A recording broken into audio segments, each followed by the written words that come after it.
May 24th, 2024. The Philippine Sea, the Mariana Trench region. Depth, 1,200 feet.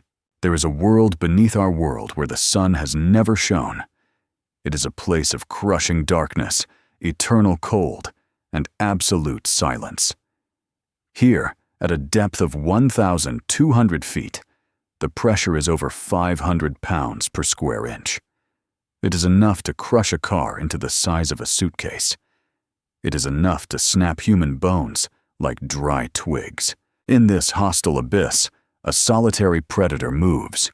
It is a black cylinder of high-yield steel, 377 feet long, powered by a nuclear reactor that burns with the heat of a dying star. It is the USS Vanta Black, an experimental modified attack submarine. It officially does not exist. It has no hull number. Its name is not on any Navy roster. Inside the hull, the air smells of ozone, amine, and unwashed bodies. 20 men sit in the control room, the con. They are bathed in the red glow of battle lights. They have not seen sunlight in 60 days. Their skin is pale. Their eyes are sunken, rimmed with dark circles. They breathe recycled oxygen. They drink desalinated water. They live in a steel coffin that is constantly trying to kill them. Commander James Wolfe. Walker stands behind the periscope stand, though there is no periscope to look through down here. He watches the digital waterfall of the sonar screens. He is 45 years old, but looks 60. His hair is gray, his face lined with the stress of a man who holds the lives of 130 souls in his hands. Sonar, report, Walker whispers. His voice is barely audible, yet it carries through the silent room like a shout. Chief Sonarman Miller presses his headphones tighter against his ears. He is listening to the ocean. To an untrained ear, the ocean is a cacophony of biological noise, whales clicking, shrimp snapping, the tectonic groaning of the earth. But Miller is not untrained. He is an artist. He filters out the biology. He filters out the geology. He's looking for the man-made noise, the rhythmic thrum of a screw, the 50 hertz hum of an electrical plant. Con sonar. I have a faint contact. Bearing 270. Deep. Very deep. Sounds like a single screw. 7 blades. It's ghosting in and out of the thermal layer, Captain. Walker nods. He knows who it is. Intelligence called it the Leviathan. A new class of enemy submarine.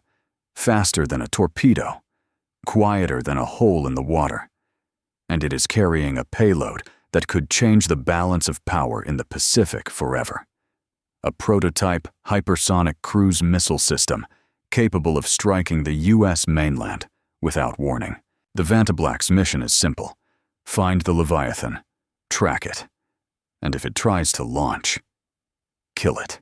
Helm, come to course 270, Walker orders. Make your depth 1,400 feet. Let's get under the layer. Silent running. Rig for ultra-quiet. The order is passed down. Rig for ultra-quiet. This is not just a phrase. It is a transformation. Throughout the ship, the crew freezes. Off-duty sailors in their bunks stop moving. The kitchen staff stops cooking. No clanging of pots. Repairs are halted. Even the ventilation fans are slowed down to reduce vibration. The ship becomes a hole in the ocean. They dive deeper. The hull groans. Creak. It is a terrifying sound. The sound of the ocean squeezing the steel, testing the welds. Every sailor pauses, looks up at the ceiling, and prays the metal holds. At 1,400 feet, they enter the sound channel. Here, sound waves can travel for thousands of miles. Miller closes his eyes. He is the eyes of the ship. I have him, Captain. He's accelerating, bearing steady. Range, closing, fast, too fast. Miller's eyes snap open. Con sonar, transient, loud transient. Torpedo in the water, bearing 270. The silence shatters. Battle stations, torpedo evasion, Walker screams. The alarm klaxon doesn't sound. It would be too loud on the enemy sonar. Instead, the red lights pulse rapidly. "Helm, all ahead flank, cavitate, get us out of here!" "All ahead flank, aye." The reactor officer pulls the control rods.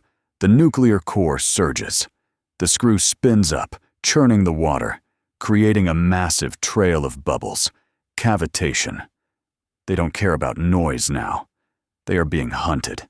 "Countermeasures! Launch noisemakers!" From the side of the hull, canisters are ejected. They explode into a cloud of bubbles and acoustic noise, designed to confuse the enemy torpedo's guidance system. Miller is screaming updates. "Torpedo is active. I can hear the ping. It's searching." Ping. Ping. Ping. The sound of an active sonar ping hitting the hull is not a beep. It is a physical blow. It sounds like someone hitting the submarine with a sledgehammer. It rings through the steel. It vibrates in your teeth. "Right full rudder. Down 10 degrees. Walker grips the rail. The 7,000-ton submarine banks like a fighter jet. Books fly off tables. Men grab onto pipes to keep from falling. The torpedo is closing. 2,000 yards. 1,000 yards. It sees the noisemakers. It ignores them. This is a smart weapon. It's locked on us, Captain. It's disregarding the decoys. Walker's mind races. He has seconds. He can't outrun it. He can't hide from it. He has to trick it. "Helm, emergency blow. Surface, surface, surface." It is a crazy order. To surface in the middle of a battle? But Walker knows physics. "Pull the handle." The chief of the watch yanks the emergency blow levers. High-pressure air banks blast into the ballast tanks. The water is forced out.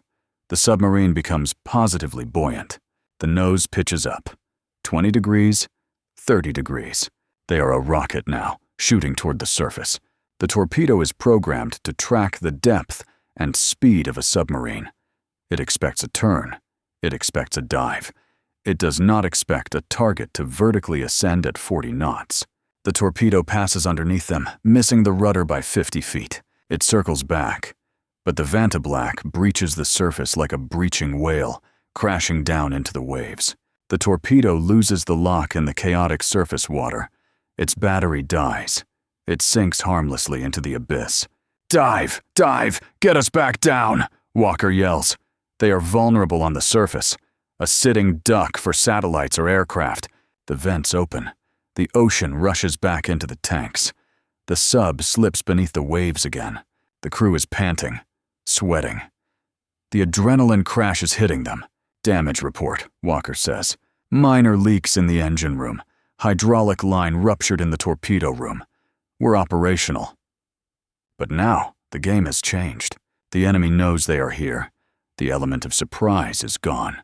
"He shot first," Walker says coldly. "Rules of engagement are satisfied. We are weapons-free. Weapons officer, load tubes 1 and 2. Mark 48, ADCAPs, flood tubes. Tubes flooding, sir. Equalizing pressure. Open outer doors." The massive steel doors on the bow of the submarine slide open. The ocean fills the firing tubes, surrounding the lethal torpedoes inside. "Captain," Miller interrupts. "The Leviathan, he's gone." "Gone?"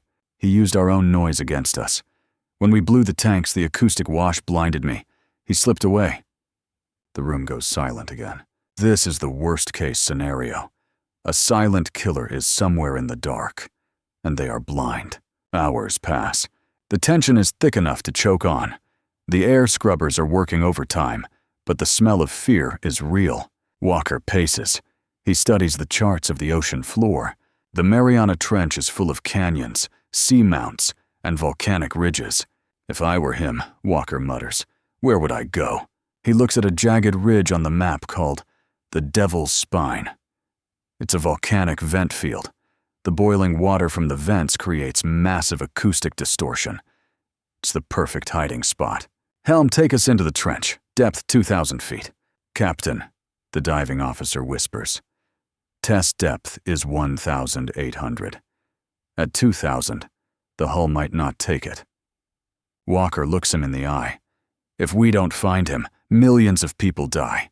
Take us down." The submarine descends past its safety limits, 1,800 feet. The hull pops loudly. A bolt shears off a pipe in the overhead, pinging across the room like a bullet. 1,900 feet.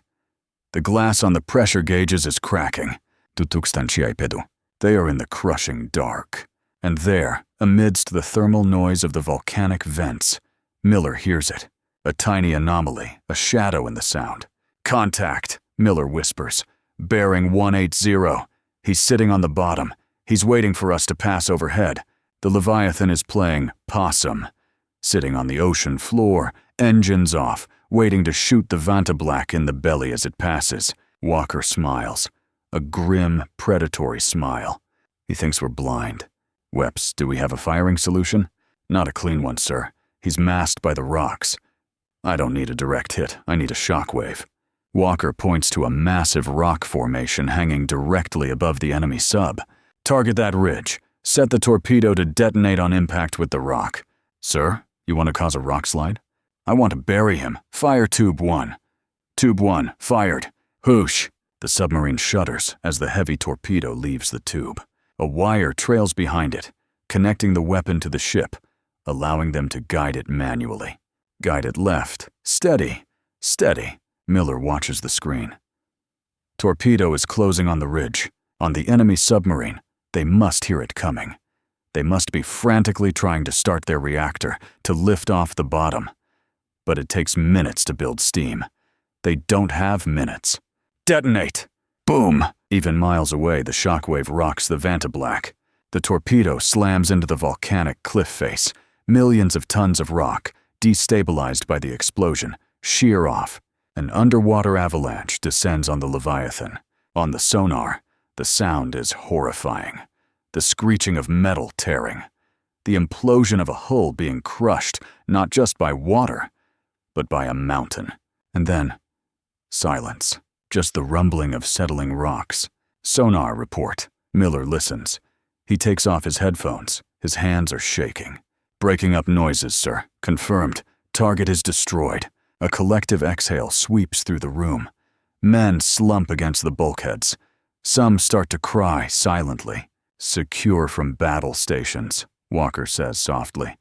Bring us up. Periscope depth. Let's get some fresh air. Aye, Captain. But the ocean is not done with them yet. As they ascend, the damage from the deep dive reveals itself. Captain, flooding in the engine room. The main seal on the shaft is failing. The chief engineer's voice screams over the intercom. Water at 2,000 feet pressure enters like a laser beam. It cuts through steel.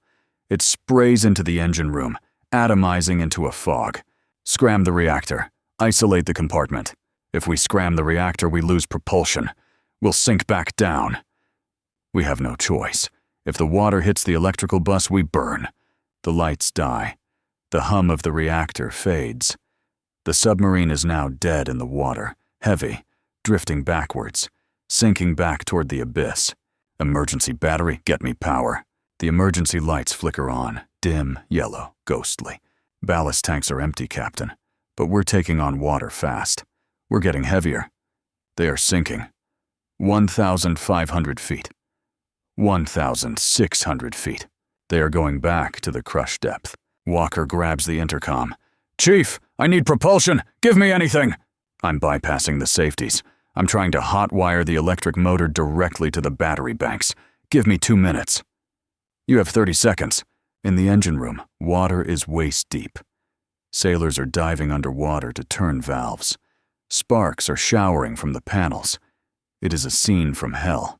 The chief engineer, a man named Henderson, grabs 2 massive power cables. He knows what he has to do. The automatic switch is fused. He has to connect them manually. Clear the board, he yells. He jams the cables together. A massive arc of electricity blasts him backward. He screams. But the connection holds. The electric creep motor groans to life. The screw turns, slowly, then faster. Propulsion restored. We have forward way. Full rise on the planes, drive it up. The Vantablack shudders, stops its descent at 1,900 feet, and begins to claw its way back to the surface. Minute by agonizing minute they climb. 1,000 feet, 500 feet, 100 feet. Breach! The submarine smashes through the surface of the Pacific. The hatch is blown open. Fresh, salty tropical air rushes in. It smells like life. Walker climbs up to the bridge. The sun is rising. A golden dawn over a calm ocean. He looks down the hatch. "Chief," he calls out. The medic's voice comes back. "He's alive, Captain. Severe burns, but he's alive." Walker looks out at the horizon. The world is waking up. People are drinking coffee, checking their emails, worrying about traffic. They will never know that a few hours ago, a metal beast carrying the apocalypse was waiting for them in the dark. They will never know that 20 men in a steel tube fought a duel with a mountain to save them. And they will never know the name of the Vanda Black. Submarine warfare is a lonely business. There are no parades for the silent service. There are no medals for battles that never happened. There is only the mission, the crew, and the deep. Would you have the mental strength to live underwater for 90 days? To never see the sun? To know that at any moment the ocean could crush you? Comment yes or no below. These 20 sailors changed the course of the war without firing a shot that anyone will ever hear. They are the guardians of the abyss. And as long as they are out there, patrolling the darkness, we can sleep in the light. Share this story. Because the ocean is deep and history is easily forgotten. This is Untold War Stories Official. Dive safe.